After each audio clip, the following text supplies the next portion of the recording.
The Texas Tech community is made of a large, diverse group of people, and some of them don't even call the U.S. home. Coming up, find out how one group on campus is taking time to acknowledge the cultures and groups that help create the university's population. Christmas is more than 2 months away, but that doesn't mean that some people are already thinking ahead to the most wonderful time of the year. We'll show you how one organization and a lot of students went out of their way to help bring a little happiness to the holidays. And the Texas Tech football team is gearing up for its next test against a ranked opponent on the road. But could this weekend be one of the toughest tests on the Red Raiders schedule? MCTV's Custis Moore will be in with a preview of Tech versus Baylor in sports. This is the MCTV Weekday Update. Welcome to the Thursday edition of the MCTV Weekday Update. I'm Corey May. And I'm Gabriella Arriaga. All this week, the Texas Tech Office of International Affairs has invited the Tech community to a series of events to celebrate International Week. That's right, Gabriella. The week-long set of activities is meant to bring awareness to the many different cultures and groups from outside of the U.S. that help make up the university's population. On Tuesday, the second day of International Week kicked off with the Office of International Affairs open house. Starting at 11 a.m., faculty and staff from around the campus were invited to the International Cultural Center for lunch. The open house featured cultural cuisine from various local restaurants, along with a chance to meet and interact with the OIA staff and administrators. Attendees were also given the chance to tour a study abroad photograph exhibit and officially open up on a Wednesday. The OIA open house wrapped up at 1 p.m., but there's still one more opportunity to be a part of an International Week. The annual celebration finishes out Cultural Fest on Saturday. Cultural Fest offers attendees a chance to hear, taste, see, and feel the cultural diversity of the Texas Tech campus. The event is hosted by international student organizations and is open to the public. Cultural Fest will be taking place from 11 a.m. to 2 p.m. at the International Cultural Center, and it's free for everyone. Over the last decade, Texas Tech has made a huge push to increase the amount of research taking place on campus, especially research by students. And this week, one group hosted a special event where students from across campus could show off their work. The Center for the Integration of STEM Education and Research held the 7th annual TTU Research Carnival yesterday in the Sub Ballroom. Students, faculty, and staff were invited to stop by the event between 10 a.m. and noon to learn more about research taking place on campus. Attendees also had the chance to interact with snakes and birds, grab some food and popcorn and candy, and even meet Raider Red. Organizers of the event hope to hold another carnival in the future, and there's always ways for any student on campus to get involved. You can either apply to join Sizer or you can just sign up to be a part of the carnival. We had several outside groups that aren't in Sizer present their research today in hopes of recruiting them to the other lab groups and even joining Sizer. So there's a lot of ways to be a part of this community and a part of this event. Yesterday's carnival was one of several events Sizer will be hosting this year. In the spring, the group will be hosting a research forum where students will have a chance to formally present their research to the campus community. For some more information on Sizer and how to get involved, visit sizer.ttu.edu. With fall underway, most students are just beginning to think about Thanksgiving and the holiday break. But one campus group is already making plans to bring some cheer to a special group of people during the biggest holiday of the year. Starting at 10 a.m. yesterday, the Student Activities Board hosted the Craft a Message event in the Sub. Students passing through the entrance by Copy Mill were invited to stop by and create a Christmas card for members of the military who are serving overseas. The cards will then be given to a local nonprofit for the Stockings Project, which creates a special gift package that is sent to soldiers every year during the holidays. The Craft a Message event was one of the several activities held by the SAB that gives students a chance to help out the community and beyond.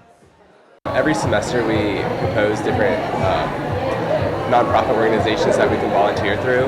And this semester we did decide to work with the Stockings Project. Some of the other ones that we have worked with this semester is the Salvation Army of Lubbock. We worked with the Women's Protective Services, and then later this semester, I think it's November 21st, we're going to be going out to Raider Ranch and putting on a ball for them, which we're very excited about that one. Craft a Message was one of the last events on SAB's calendar for this week, but they are currently preparing for one of the biggest weeks of the year. Homecoming Week in 2019 kicks off next Monday, and there's a ton of opportunities for students to celebrate their school spirit. So next week we have a ton of events. We'll have flip books, which is, if you've ever seen like as a kid where you have like a book and you do like an action image and you flip through it and it's like a moving picture. We're doing those. We're also doing stuff of Pokemon, which students can come out and create their own Pokemon. That's a very popular event. Last year we did Hair Bears, which was stuff a bear with the hair for the rock bands. Flip books and Stuff a Pokemon are just two of a full calendar of events planned for next week. For a look at the entire homecoming week schedule, visit homecoming.ttu.edu. Last week, the Texas Tech community took time to learn about a special group of people on campus during Disability Awareness Week. The week-long set of events included various options for students, faculty, and staff. Last Tuesday, the entire campus community was invited to West Hall during the Student Disability Services Open House. The event took place from 2 to 4 p.m. in West Hall, room 335, and those stopping by could enjoy complimentary food, freebies, and a chance to see some creations by students who rely on services provided SDS. I think this event is important because I think it really shows the abilities of individuals who identify with a disability. I think, as you can see, we have some incredibly talented artists, and that's just part of the experience that individuals have. Tuesday's open house was followed by one of the most popular Disability Awareness Week events, Deaf Bingo. The week finished out with a special Creative Abilities art exhibit that was on display during last weekend's First Friday Art Trail. Students heading to campus this afternoon, they have been enjoying another day of warm temperatures and mild conditions, but that'll be changing very soon. MCTV's Madison Hartin joins us in the studio with a look at some big changes in the forecast. Madison? Thanks, guys. Well, Texas Tech, don't let that warm weather outside fool you. It's very temperate outside right now, and there is not a cloud in sight. It's absolutely beautiful out there. But that is all going to change overnight as that massive cold front that everyone's been talking about coming in this weekend is coming in a little bit earlier than we originally anticipated. We're going to be seeing a drop in temperatures tonight. But right now, let's look at our current temperatures right now. Our high for today got all the way up to 81 degrees, but again, don't let that fool you. It's going to get really cold. It's going to be sunny and warm and a wind coming from the northeast at 10 to 15 miles per hour. That is what is bringing in that cold front later tonight, is the wind shifted and it's coming from the northeast and bringing a lot of that polar air from the north right now.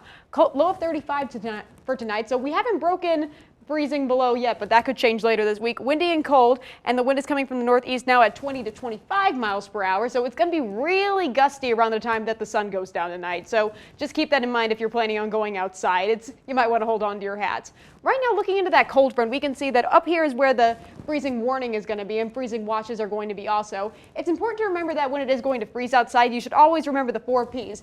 That's your pipes, your plants, your people, and your pets. Always make sure your pets are inside, or at least are in a warm place if they're going to be outside. Check on people, make sure that everyone's off the roads if it's going to be cold. Just make sure that everyone is warm and safe. Your pipes, leave your faucet dripping, it's going to go overnight. You don't want your pipes bursting. And your plants, if you have an outdoor garden, just try to cover them up with a sheet just to keep them a little bit warmer. We don't want all of our crops and everything dying out there, but you never know. I'm really bad at taking care of houseplants myself.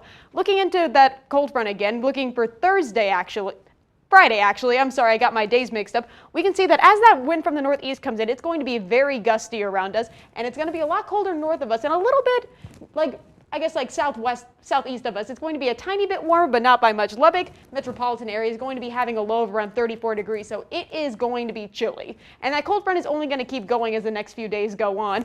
Looks like for Friday, we can see that we're going to have a little bit warmer temperatures, but our high is only going to climb up to 54 degrees for the Lubbock metropolitan area, and our surrounding counties aren't doing much better. It's going to be a little bit colder up here by Tulia and things like that, but for the most part, it's not going to be much warmer. I'm going to Austin for the weekend because I'm trying to escape the cold. It's not my cup of tea, but by the time I come back next week, it's going to be a little bit warmer. For Lubbock on Saturday, we can see that it's going to drop to even cooler for those days. We're going to be going to 31 overnight, so we will be breaking freezing for the first time all winter. Or I guess all fall. Yay! That almost broke a record. Our record for the coldest day, or the earliest freezing day that we've had in Lubbock, Texas, was recorded all the way back in the 1930s, and that was October 7th. So that's going to be October 11th. So we almost broke the record, but not quite. Again, I don't like the cold. I'm not complaining. But looking for Friday, we can see that it's going to be only a high of 58 degrees, low of 34. And again, that north by northeasterly wind coming at 10 to 20 miles per hour is what's going to be bringing in that cold weather. And then overnight is where we're going to be seeing probably our first drop of freezing for Saturday. But it should be warm up as the sun goes in. And again, as that wind starts to shift. As the wind shifts from going to the southwest, at 10 to 15 miles per hour. We can see that it's going to warm up to 66 degrees and only be a low of 46. And I know only 46 degrees is our low, but I'll take what I can get.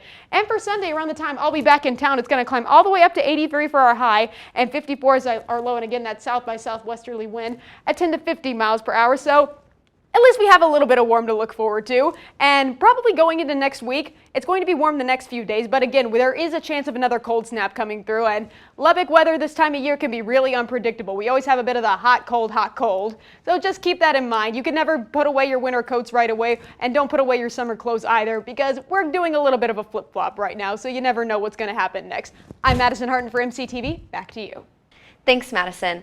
With the colder temperatures creeping into the forecast, that also means there could be some chilly games ahead at Jones AT&T Stadium. That's true, Gabriella, but this weekend isn't one of them. As the Red Raiders are out on the road for their third Big 12 matchup of the season, MCTV's Custis Moore joins us now with a preview of that game and more in sports. Custis? Thanks, guys. Coming off a massive win this past weekend, can the Texas Tech football team keep up its momentum with the win this weekend? After monster performances from Jet Duffy on offense and Jordan Brooks on defense, both were named Offensive and Defensive Players of the Week in the Big 12.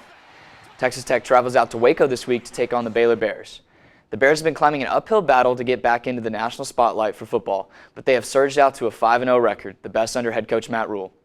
If the Red Raiders play anything like they did against Oklahoma State, then they have a good chance to win. In other sports, the Red Raiders women's soccer team is officially 10-1-1 on the season and currently ranked at number 14 in the nation overall. Their most recent victory was a week ago at Iowa State in a double overtime thriller against the Cyclones. The Lady Raiders play tonight at West Virginia. Start time is set for 6 p.m. The Red Raider volleyball team currently sits at a comfortable 12-6, and after a loss to TCU last Sunday, the Raiders hope to bounce back this Saturday at 1 p.m. in Ames, Iowa against the Cyclones. Moving on to the professional spotlight, former Red Raider Tariq Owens made his NBA preseason debut, recording 2 points, 2 rebounds, 2 blocks, and a steal in 12 minutes of play for the Phoenix Suns. Fellow basketball player Norrance Odiasie did not play but is currently on the roster for the Suns. Jarrett Culver also made his preseason debut yesterday and did very well for the Timberwolves. He scored 11 points on 5 for 8 shooting, 3 rebounds, and 2 steals. Fans are loving Culver and even making jokes on Twitter that Culver is already better than teammate Andrew Wiggins. In other NBA news, Zion Williamson went off in his second preseason showing, scoring 29 points on 12 for 13 shooting, along with 3 rebounds, 4 assists, and 2 steals. The Dallas Cowboys will be looking to play the Jets on Sunday at 3:25 p.m. While it may seem like an easy win on paper for the boys, Sam Darnold should be back for the game on Sunday. The Jets are a much different team with Darnold and much more dangerous. The Cowboys are currently on a 2-game skid and are looking to get back on track this weekend. Last week's performances offensively were mostly positive, with Dak throwing for over 450 yards, Cooper grabbing 11 catches for 226 yards and a touchdown, and Michael Gallup with 113 yards and a touchdown. If the Cowboys want to have any chance at taking down the Jets this next weekend, they must find a way to stop Le'Veon Bell. Everybody knows how dangerous of a ball carrier he can be, and with the way the Cowboys let Aaron Jones take 4 touchdowns to the house last Sunday, they must be doing everything at practice this week to prevent that from happening again on Sunday. That's all for sports. Back to you all in the studio. Thanks, Custis. So, Corey, are you planning on watching Tech take on Baylor this weekend? I do plan on watching some Red Raiders hunt down some Bears. What about you? I'm hoping the boys wreck them. That's all for today's edition of the MCTV Weekday Update. Thank you so much for joining us, and be sure to check out ttuhub.net for every day for more news. We'll see you next week.